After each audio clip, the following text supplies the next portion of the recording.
Welcome, one and all, back to another episode of the Beardy Boys Show. And today, once again, as you can see, we are still down to a twosome, but should be next week when we are rejoined by our fluffy faced compatriot, the one Sin Poppy Rick. So I guess we'll see how that turns out. But for now, you'll just have to deal with us. So I'm Oh my. I'm Nate. And they call me Hat Guy. Yes. So I'm glad that we're able to do this today, Chad, because there's been a lot of stuff that's happened over the last couple weeks. Or Yeah, actually, just this last week alone. Hell, the last 2 or 3 days. So a lot. Yep. so I before we continued with everything on my end, I wanted to address something real quick. A lot of Okay. people were curious about me and if I was okay and how I was doing in light of the situation that happened with former renegade Chelsea. I just wanted to clear a few things up. There were people who were asking, yeah, rest in peace. But there were people who were asking what happened to her. Unfortunately, it is something that I do not feel comfortable discussing. Also, because I respect her family and what they how they wish to proceed with it and everything. It's best not to really say anything. But just know this: there were a lot. There, I the appreciation and the love that we've received in that video and the comments just blew me away from the drop. I couldn't believe it, and I still can't believe it. So thank you all so much, and I appreciate that more than you know. But for right now, I'm respecting the wishes of the Lambert family, and I am leaving the details of what happened out of the spotlight for now. And until I get clearance, I'm not really gonna discuss it. So Well, we sorry love about you, that. dude. Sorry that you had to deal with that loss. I mean, I'd come across this person in passing. I didn't really know her, but I really hate to hear of someone so young with so much potential and so much life left to live. Yeah, Um, they're just gone.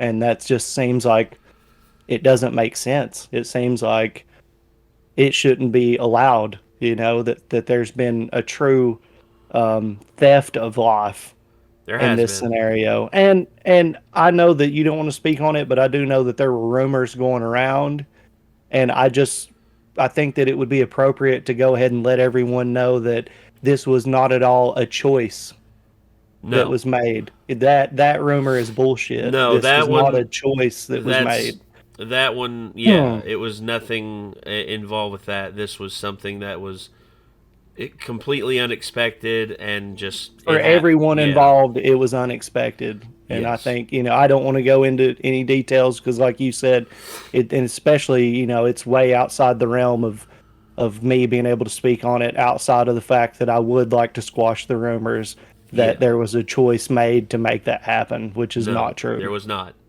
There was no choice made. It was something that like I said, it just occurred out of nowhere. No one expected it, Life and happens like this, and it is fucking it's it's awful. like your mind just bricks out. I can remember when Yeah. my cousin, I had an older cousin. I was like 16 at the time. I think she was 20 or 21, and she got hit head on by an impaired driver who had forgot to turn their headlights on at nighttime.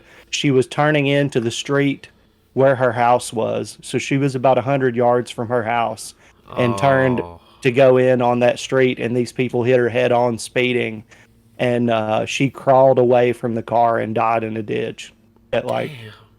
you know and it's hard to make sense out of that, when you have such a young person die so needlessly.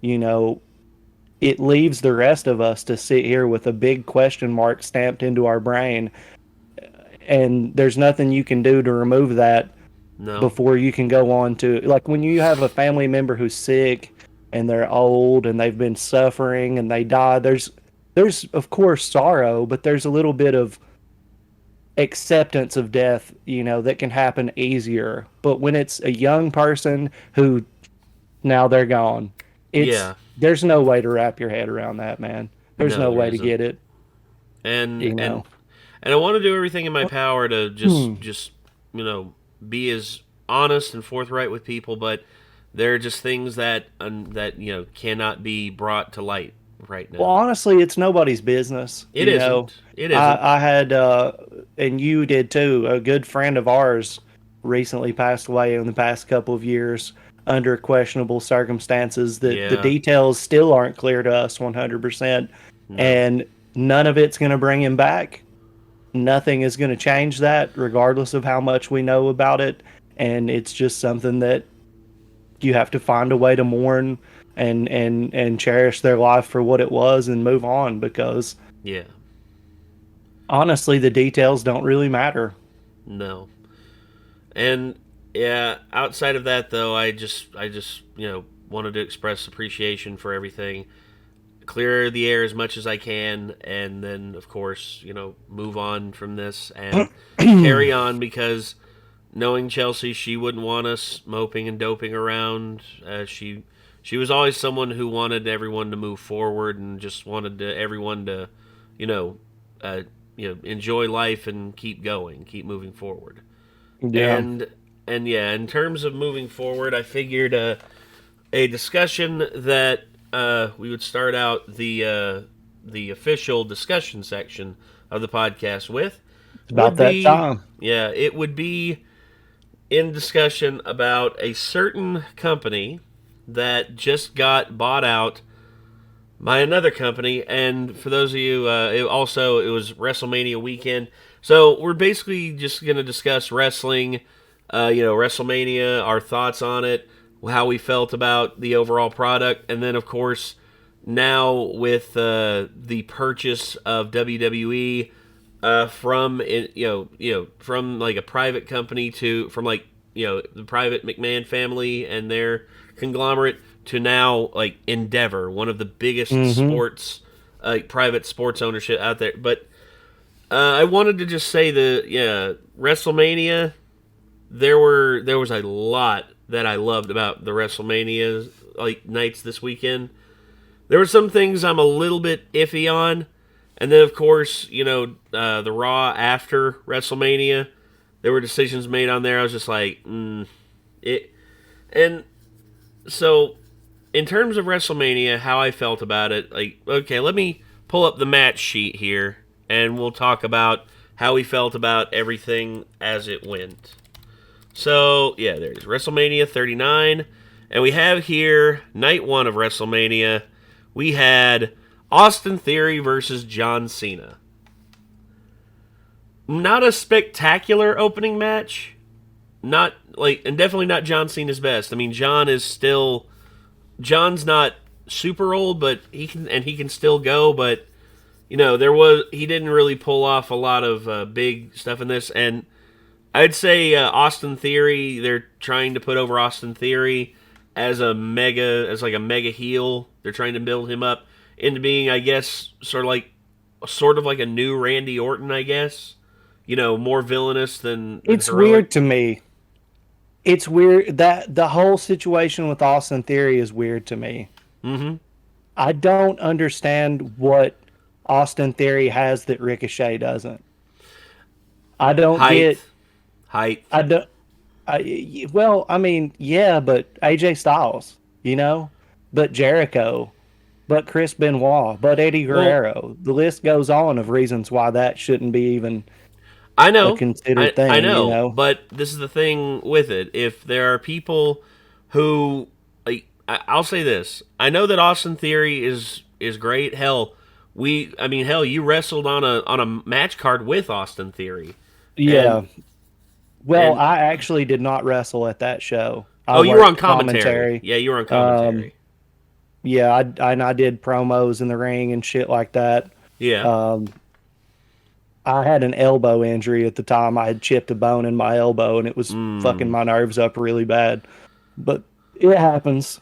yeah, But that show, I got to see him in the ring and outside of the ring and in the locker room. He was a stand-up guy. It was at a fair show in Greenville, Tennessee, yeah, on like on top of dirt, and yeah. he See, acted like it was WrestleMania. yes. Well, and you see, that's one thing I Hmm. respect about him greatly, and I think that's the big thing with him that really a lot of people gravitate towards him on. And though Ricochet does have more moves, Ricochet has more in ring experience. And he's a I good person. yeah, There's no negative I've ever heard about Ricochet. He me stays neither. healthy. I mean, who does what he Well, does and stays healthy? not a lot of people. And I'd say the biggest thing with Ricochet that is the holdup is the fact that he is under 200 pounds and he's under 6 feet tall.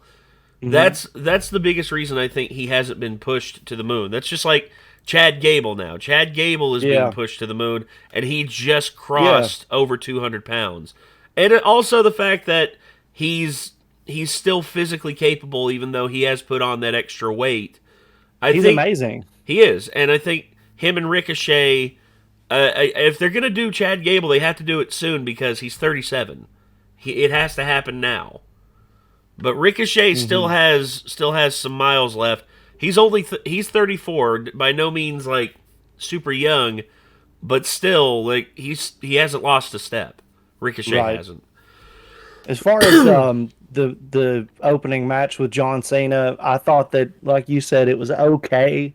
Yeah, it I wasn't don't a think that spectacular it opener. I don't think that it did anything to elevate Austin Theory.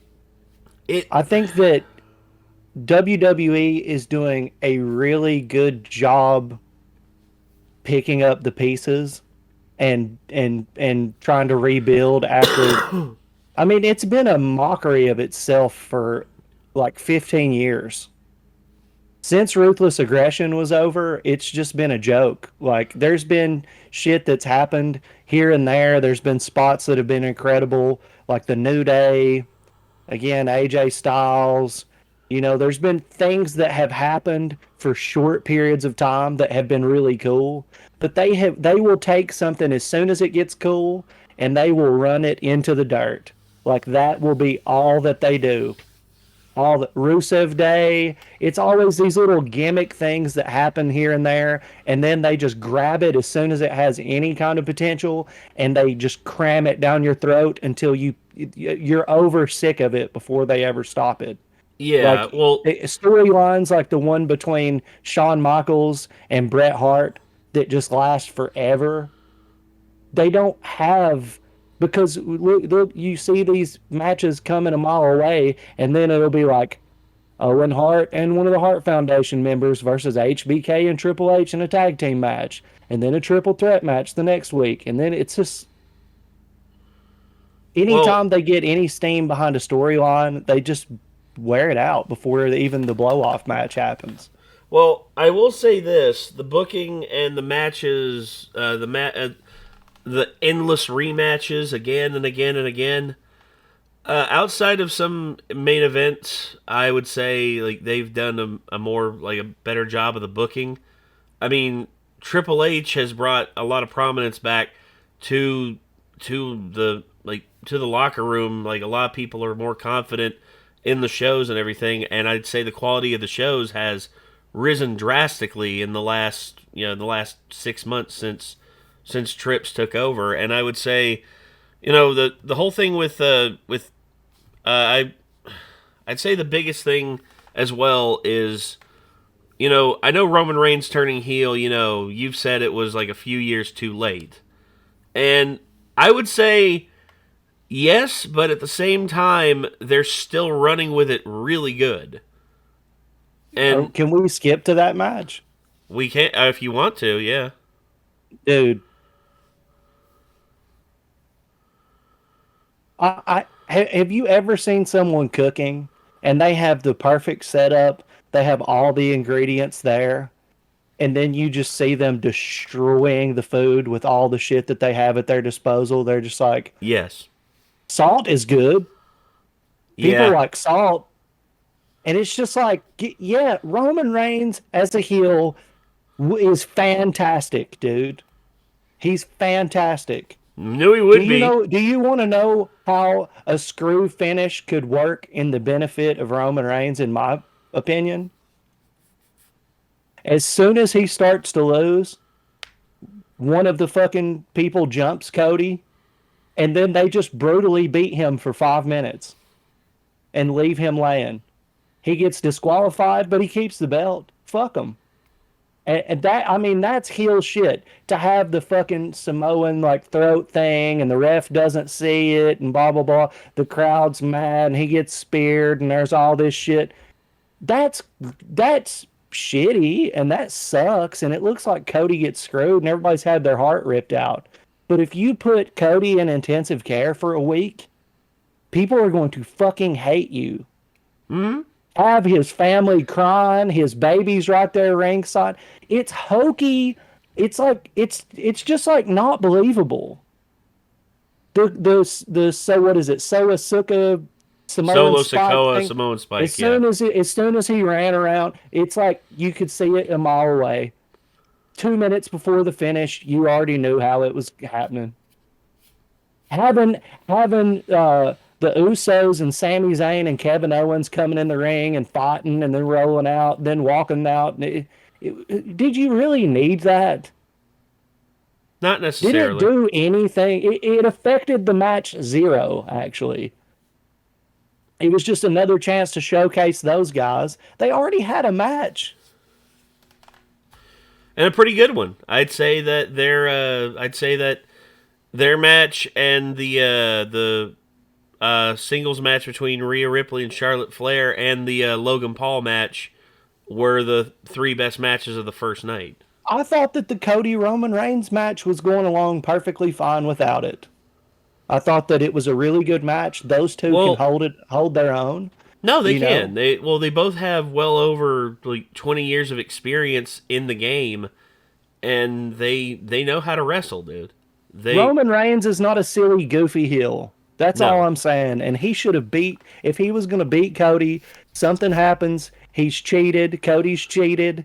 And then Roman just brutally beats him half to death before it's over. I am the head of the table. Fuck your family dynasty.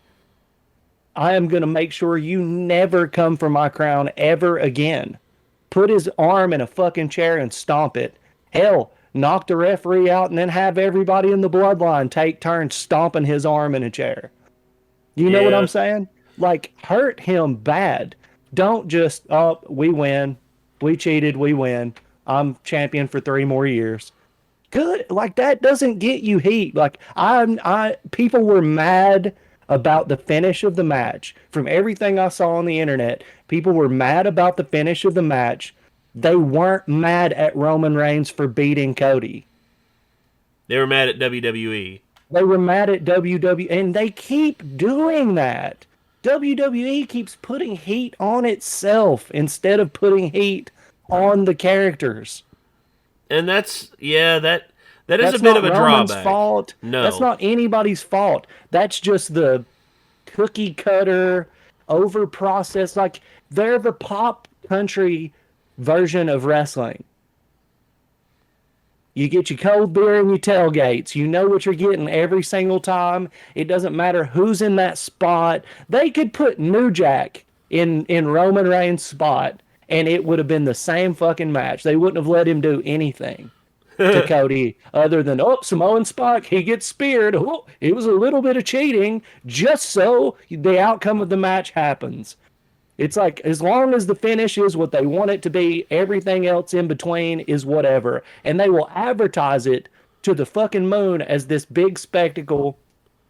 And then you'll get dog shit and then a fucking mediocre finish. And then it's over. And people are Hmm. there, oh, these marks are just mad because blah, blah, blah. No. If Roman Reigns would have brutally beaten Cody and maimed him and fucked him up, people would be mad at Roman, not Yeah. mad at the booking. And he's never got a chance to be that guy.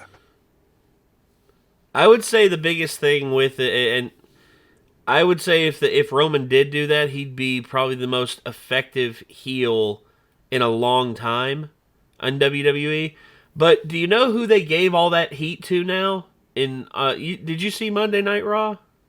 I did not watch Raw. I Yes, never watch Raw. Okay, so here's what happened. Um, Cody came out and challenged Roman to a Mm-hmm. rematch. Roman did not give it. Cody basically, like insulted his pride, insulted his ego, and said, you use this guy over here, pointed at Solo Sikoa and said, you use this guy over here, to help you win and all that. Tell you what, if you really want it to have it to where both of you are fighting against me, let's have a tag team match tonight. And then Of course. Paul Heyman basically came on the mic and said, "Okay, we agree to we agree to stipulations. Number one, you have to have what was it? You have to have a tag team partner who wrestled at WrestleMania last night." Mm-hmm. And I forget what the second stipulation was, but that was the most important one. But anyway, all of a sudden, Brock Lesnar's music hits. Yeah. Brock Lesnar comes out, basically says, "All right, Cody, I got your back. Let's take these guys. Let's take these guys out." So, final match of the night happens.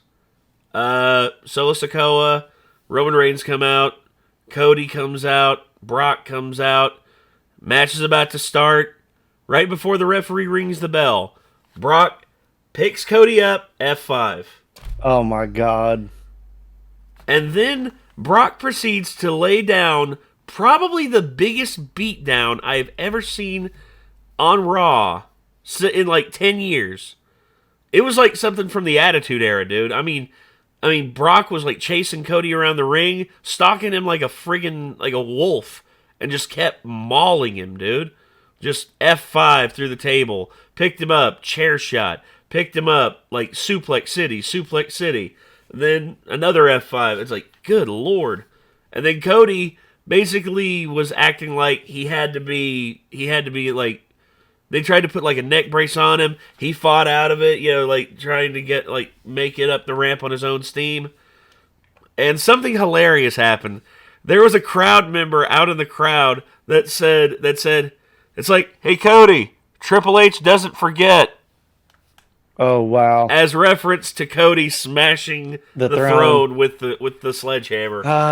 Dude. I mean, that's all well and good.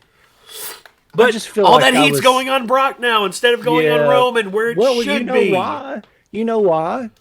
Because they're going to keep the belt on Roman Reigns for a really long time, even Well, more. they And want it Cody to is be a a thousand threat. days. They want it to be 1,000 days. Cody is a threat because the people want to see Cody with the belt. Yes. So that's they can't have that. So they got to take him out of the storyline with Roman right now. And you go back to the other matches in WrestleMania. I was really looking forward to Finn versus Edge and or the Demon versus Edge. Got to say, like I Com- said, they'll sell compared you to to what the it moon could on a be. match, and then it Compared to what it happens, and could then you're be. like, "Oh my God, the coup de grace through a table." Yeah. Yeah, he did it through a table, all right. Edge rolled right off the table because he's not taking that. It's just like, don't, if you're going to protect Edge, which you should at all costs, Yeah. don't put him in that fucking match, dude. No. Don't put somebody in a Hell in a Cell match for that. There's not a Hell, damn spot they couldn't have done in that match that could have been done in a normal ring dude, they could have just done a regular cage match. or some. I mean, it was just like you get so excited, and then you remember this is the Fisher Price version of WWE. This is not actual, like, they're trying to sell action figures. They're not trying to sell you on the match. Yeah. It's about the storylines are great, and I'm glad that they actually give a fuck about storylines again. Like, because that was a lost art for a while. Like when AJ Styles first came back and shit, or when he first showed up at WWE, they were in a more like simulating a professional sport type thing, and storylines were kind of to the wayside. Yeah. And now that they've kind of brought them back, I love it. I think that they're doing a lot better storytelling than they've done in a really long time. Well, yeah, it's because it a different writing team now But instead of then you like get to the matches, and it's just like they don't let them fucking do anything. I think feels like AEW that. is a bit off the rails. They do too much. But like somewhere But their in matches between, are freaking amazing. oh yeah, their matches are amazing, but they're also doing too much in their matches. Like when people do fucking somersaults out of the ring and almost bash their fucking head on the fucking ring apron, like that one Yeah. really short dude who does all the Oh, flippy shit. Vikingo. He Yeah. almost killed himself doing a move on Kenny Omega out What of the was a ring 630, dude? He did a 630 outside the ring onto the table, and and that spot almost looked broke his amazing. neck, He almost broke. Yeah, he almost broke his neck. which wouldn't have been worth it to No, anybody, including him. But like, no belts were on the line. Nothing. I just don't understand why, if one thing gets better, it's like three steps backwards for another thing. The best match to me, number one best match of the whole entire fucking thing, was Charlotte Flair versus Rhea Ripley. Yes, I would say it was. It was definitely the most complete match. In terms of, in terms of just like in ring action, Hmm. telling a story. Both wrestlers working their gimmicks and working everything to a T. Yeah, and plus this could be seen as a bit of a metaphorical passing of the torch because Yes. because Charlotte's been in it for a long time, and Charlotte is how many times over world champion now? Let me look here.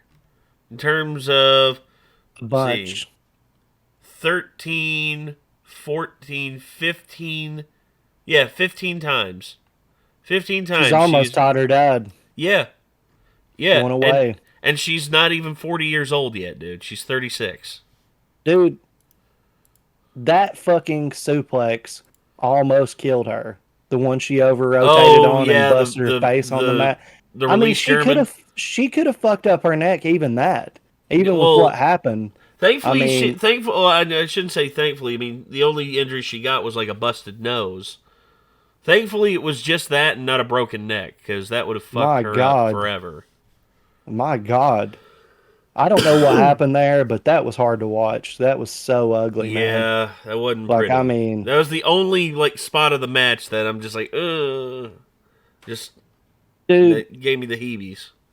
one thing that really pissed me off is the Pat McAfee thing when he came out and beat the shit out of the Miz. Of course. Um, and I mean, he whipped the shit out of the Miz. Yeah, I mean, beat the just fire out of him. completely beat the shit out of the Miz. And I want to say this: if you're doing that at a house show, fine. If you're doing that off TV, this is fucking this is WrestleMania, dude. This is the biggest. Yeah, this is the biggest show of the year. This is We're it. talking about a former world heavyweight champion, Yeah. many times over intercontinental champion, I mean, he's done pretty much everything. And you're going to have a commentary guy come out here and kick his ass. Oh, well, he was a professional athlete. He was a fucking kicker, dude. Okay? Still though, I'm I mean, sorry. well, Yeah, no, that's great. I'm sure he's much more athletic than me. But also, I'm not going to walk into WrestleMania and beat the shit out of a former, like, zero offense, zero anything, took everything, sold the fuck out of everything, just got his ass blistered yeah. by someone who doesn't wrestle. Oh, and then not only that, but night two, he gets the people's elbow dropped on him by Snoop. I mean that. I just don't understand why they did that to the Miz. I mean, up until that point, he's a viable candidate for whatever. But now, what Now do you what? do? Now is that the end of the Miz? Like, is he to me he's fucking done after that. It's not believable for him to fucking do anything else after taking all of that shit. I mean, that was ungodly beatings from people who aren't wrestlers. So by that, Joe Blow should be. When what does that say about everybody that the Miz has beat? You know, I mean, it's just I don't know, Hell, dude, man. the To Miz me, has a victory over John Cena, for God's sakes. that was a really shitty idea, in my opinion. It's one of the lowlights of the show, most definitely. I would say it's. That and Ronda Rousey, definitely a very low part of the show. Like they have to be locked into a contract with her where she just can't go home. You Yeah. know, um, I'll say another match. Probably my favorite match of the second night: Gunther versus Sheamus versus holy Drew shit, McIntyre. that was the best match of the show. I forgot about that. That match was better than Charlotte and Well, Rhea Ripley. Charlotte and Rhea own night one in terms of Yeah. in terms of a complete match. Hmm. Gunther, Sheamus, and Drew McIntyre own the second night You by don't get far. any more physical than that. No, dude. And it's hard. They did a triple threat match with three big guys. Yes, Do you know how hard it is for big guys to do that? It's it's it's fucking difficult. difficult, bro. But Yeah, you got Sheamus in there as a ring general. He's been doing this for a long time. Drew yeah. McIntyre, early in his career, I wouldn't have trusted him with a hip toss. Okay. Now Now, I'm you very know, high on I'm very high he on went Drew. from hurting people all the time and not giving a fuck about it to being one of the most solid guys. Which Yes. is, he's learned and he's become a better wrestler and just overall better. I Also, think because of his look and his size, he got shot to the moon and it went to his head at first. yeah, and I think he's been humbled a little bit here Yeah. recently. And I would say the other one of the match, Gunther, which Holy shit, why dude. is he still Gunther? I mean, you renamed Butch back to what's his name? Damn it, Brain. Why you no work? Well, that's the Pete dude that Dunne. was Pete Dunne. Pete Dunne. Yeah, Yeah, that's it. He used they to hold the renamed. belts in his teeth. They renamed Butch to Pete Dunne. Why not like Gunther to Walter again? Because Yeah, Walter is a much more like synonymous name with him. It's his literal name, and plus he made his name that's on the probably Indies why. as Walter. Well, yeah, because WWE loves to own like Everything. the gimmick on top of like all of the library of their work during their time, in which that's the thing. But I can respect the hell out of Walter for getting in better shape, in that better Shoot, physical look. he But he got into incredible shape. yeah, and and you see, we may have lost that bruiser edge that he had to him. That look of like the bar fighting guy. But Mm-hmm. instead, now he looks like a legit threat. Mm-hmm. With how he's toned himself up. Oh yeah, And I would say and that's killed it. oh yeah, he has done exceptional work. And plus, I'd say he's been the best Intercontinental Champion for a long time. I'd say he's the best one in at least a decade. Yeah, he's doing a lot to make that belt mean something, which has been a juggling act for WWE for quite some time. In the hands of one person, it's a joke. In the hands of another, it's like at some points been considered more prestigious than the World Heavyweight Championship. Oh yeah, I remember Shawn Michaels' run like in the '90s, dude. You Everyone know, wanted that. The Rock, Same, yeah, the same. Steve Austin. Yeah, dude. Um, I remember the Rock's rivalry he had with Triple H and the matches they had for the belt over and over and over again. I was like, yeah, damn, like, holy shit. Jericho made the Intercontinental Championship a Yeah, big deal for a long time. yeah, and the matches But he had yeah, with Benoit, Regal, and all the dude, yeah, yeah. so freaking great. But yeah, WWE, man, what a fucking trip. Yeah, and to end the note, Endeavor, the company that owns the UFC, has purchased WWE and has stated that they intend on merging the companies together under one roof but I don't think that means what a lot of people are interpreting.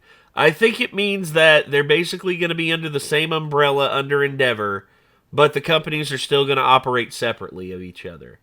Now, I would say there are certain benefits that this can have on both industries. Number one, you talked about this the other day. Basically, it provides an avenue for people after MMA. I mean, it works, dude. It's Look at worked Matt for. Riddle. Look at Matt Look at Riddle. Yeah. Brock, went the opposite direction. It worked for him. But just think of a fucking, like, if he can get over himself and accept what wrestling is, dude, Conor McGregor would be perfect. Yeah, He would be Connor is someone. perfect. He has the personality for wrestling. Oh He my has the God. look, and also he's a big name, dude. He's a big magnetic like Huge pole of name. personality. And I would say Endeavor, the biggest thing that like that's one way that MMA can really benefit, or like wrestling can benefit. You know, you get these legitimate like mixed martial artists in there, and they can pick it up pretty quickly, like Matt Riddle did. Matt Riddle picked it up super quick within like a couple of years, and Yeah. he was easily one of the best wrestlers in the world. And then Yeah. of course there's also one thing the UFC has been missing for a long time: entrances. This is the one thing that the UFC does not do. And I don't get me wrong, I love the walkouts. I love like them walking out of the locker room and then out from like the pulpit and into the ring and everything. It's awesome. But there's a reason why a lot Even of people look back on Pride on Pride Championships as having superior entrances, because you look at these guys walking down the rampway with entrance music, pyro, and all this, that gets the crowd hyped. That's something that WWE does exceptionally well, and if they even incorporate that, boxing does it now. yes, and if you incorporate that into the UFC, holy shit, dude! You take the experienced, WWE like set makers and like video production designers and everything, and have them working for the UFC and dedicate that dude.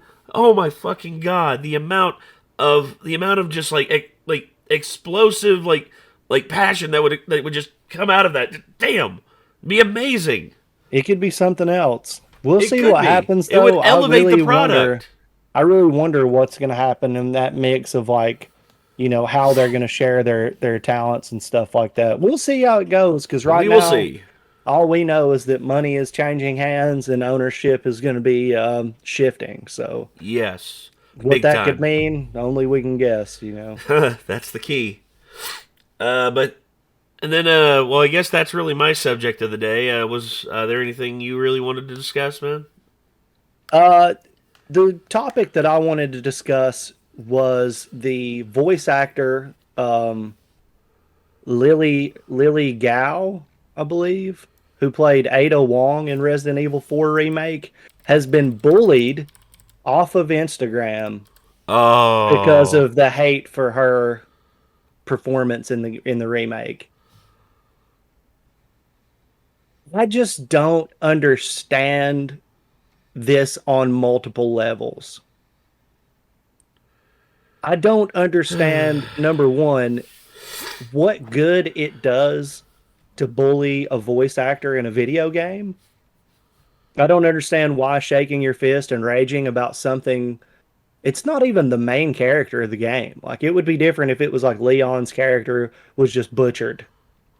But you're talking about like a side character that's not there a large majority of the game, that you don't even hear from that much. And these are cutscenes. The game is supposedly great. So you got to pick it is great. this one little thing to nitpick and bitch about and yell and protest, and when you can't focus on the fact that you have a good game to play, your main focus is to bully one of the side voice actors.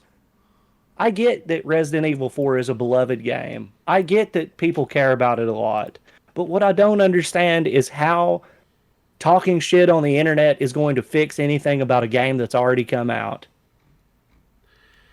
Like, what good is Honestly, that going to do? honestly, man, I don't know. I mean, I'm not Was really. she that bad? Did you notice that it was so horrendous that anybody should even be talking about it? Here's what I'll say about the treatment of Ada Wong in Resident Evil 4 Remake. We haven't gotten as far. We're not finished with the game yet. So there were things that were in the original Resident Evil 4 that expanded on Ada's side of the story. I'm Hmm. not sure if those are included or if they're going to be included in the futures like DLC or anything like that. If they are, I think it will be awesome. But but Ada's performance in this game, I haven't noticed as anything that's been horrendous, bad, or anything like that. And here's what I'll say: if this is gamers doing this, then they need to just understand, like, dude, this is like this is a good performance regardless of what you think. But yet, there's just going to be It's people who be because of pissing. the tone evidently was more reserved and less provocative than it originally was. Well, Um, I and didn't get. Well, oh the my delivery of gosh! it and the way that she wasn't as provocative, and they're kind of Look, like, oh, look, this look, game's look. been censored, this game's been blah, No, you did a no, terrible. no. Dude, there's still things in the game that can be so. Like, even though Ashley is wearing a skirt, which you can't look up and be like, oh, peeping tom. Instead of that, but guess what you can do on the model screen? You can basically wiggle her around, and the jiggle physics are very much there. Like, look, dude, there is so much shit that people talk about the game in terms of, like, I hate to say it, this isn't 2005 anymore. This isn't 2005, and things change. Things change to make the narrative fit better. Things change to make the world work in a more cohesive way. The changes they made to certain characters, the changes they made to Luis, the changes they made to Ashley, the changes they made to Leon himself. Things change. And I know that there are people out there who basically are just like, no change, no change, no. I know there are people out there who are like that, and here's what I have to say to that: grow up, get over yourself. Yeah. Well, also this is the second side of this, and it's something that you and I as content creators deal with all the time. Yeah, People talking shit. all the time, every time, Oh well. dude. Oh well. I've had people say that to bring up, I'd bring up the Chelsea thing again, but the video that I made, there are people who are saying that I'm exploiting her death, and I'm like, first off, what kind of heartless fuck are you to think that? You have no concept of anything that is going on. And yet here you are making an accusation like that with no Unfounded, bearing, by the no way. merits, no nothing.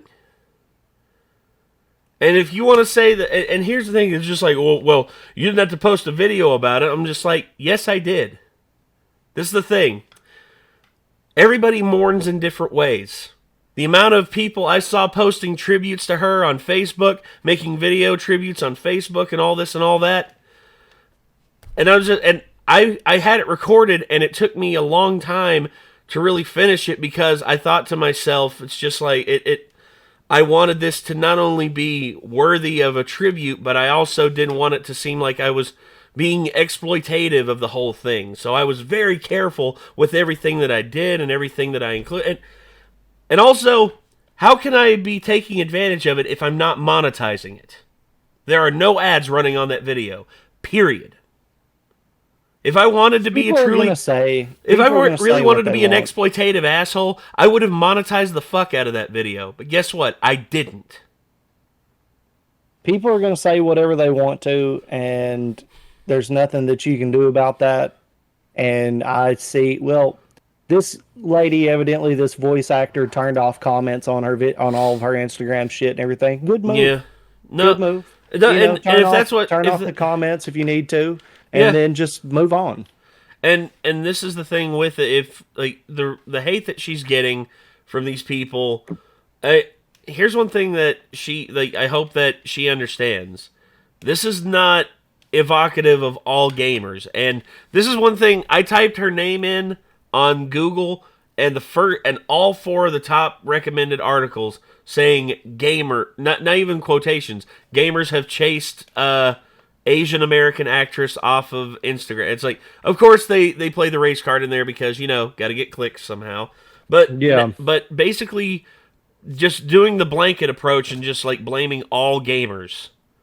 Can't you just say online groups harass voice actress We're just off people Instagram? online.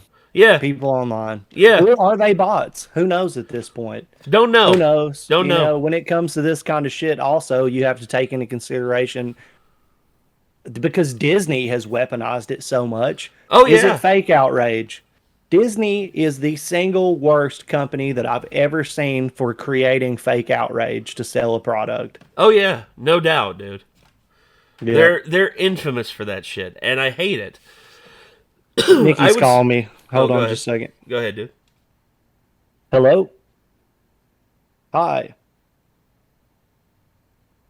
Okay. I am about to finish this up with Nate. All right. Love you too. Bye. So, but yeah, in terms of what you're saying, I mean, with the whole Obi-Wan outrage, everyone was. Oh my God. And you look that online, was the most manufactured. it was like 5 accounts that were saying this shit, and they were But it was the pretending whole was internet. 10,000. Yeah, that's all the internet. Yeah, it's just like, oh wow, imagine if I looked at the 3 channels that have made videos that were critical of us and basically called us, literal cancer, and said that, and some of them actually said that we needed to self-terminate. It's like, Jesus Christ. And what if I had looked at that, all 3 of those videos, and I said, the internet hates us, everyone on the internet hates us? We give up. Yeah. Yeah, dude, what's the logic in that? And I'm not saying that that's what happened with her what was her name, Lily Gao? Yeah. But with Obi-Wan, it was 100% the case that was manufactured Yeah. for promoting their show, which didn't work, unfortunately for them. Which here, this one, I would say this: if it's less than 100 people, that should not be like. That's not like. Well, my God, especially for Disney, Jesus Christ. Well, yeah, and if it's 100 people coming after her, I'll say this: how many users are there on Instagram? Shit tons. Hundreds of millions, so that's not even a percent. That's not even like 1%. But yeah. But it's enough to make her stop, it's enough to make her private her account for now. Dude, and I hate that that's a thing. Doing that is fine. Doing that is totally an understandable reaction. Yes. And if there 100%. really are people out here that are being such dickheads that all they have to do is bitch and complain about this one character in a Resident Evil game, maybe their voice acting wasn't up to par for them. It's like, dude, that's all you have to complain about, then you should be thankful. Try being a fan of Bethesda games for once. Oh. We've been through the ringer, man. Like, if all you have to complain about... Hell, they were complaining about how the rain looked in the trailer when it first came out, so... Yeah. They're going to complain about everything. But that was something that happened this week. I didn't know if you were aware of it. I knew you had been playing that game quite a bit. No. So I love it, dude. I kind of wanted to hear your thoughts. And I knew that it was bullshit because I haven't heard you say a damn thing about it. And if there's something that's really, really wrong, I hear about it from you. And oh yeah, no, I'm not gonna say I shouldn't be the litmus test of that, but if I'm aware of something, it's made it to a certain level of the zeitgeist. But with this is something that I'll say I'm going to look more into, and if I notice that this is more legitimate than say the Obi-Wan outrage, then I'll basically I'll find that out as best I can. But if this is going to be something similar to like the Obi-Wan outrage, I'm just going to say, like, once again, manufacturing outrage for clicks, because dude, that's the name of the game. It happens way more often than you think, everybody. So be wary of what you read online, and actually like read the sources, because the way they get away with it is they write these things that reflect their own opinions, and they include the sources, but they don't have to like write how the source reports. It's weird how Yeah. online media journalism works. Their sources are also opinions. Yes, usually. A lot of times it's another opinion piece. Yes. Yeah. That's all you But get anymore. No there truth. you have that. Well, yeah, we've rambled and ranted and raved enough for one day, so I think that's gonna do it. So this was the Beardy Boys episode 4 right now, That's and right. I think that it's high time for us to peace on up out of here. And yes, until next time, everybody. Signing off. I am Nate, I'm Chad. and we'll see you later, everybody. Peace. See y'all.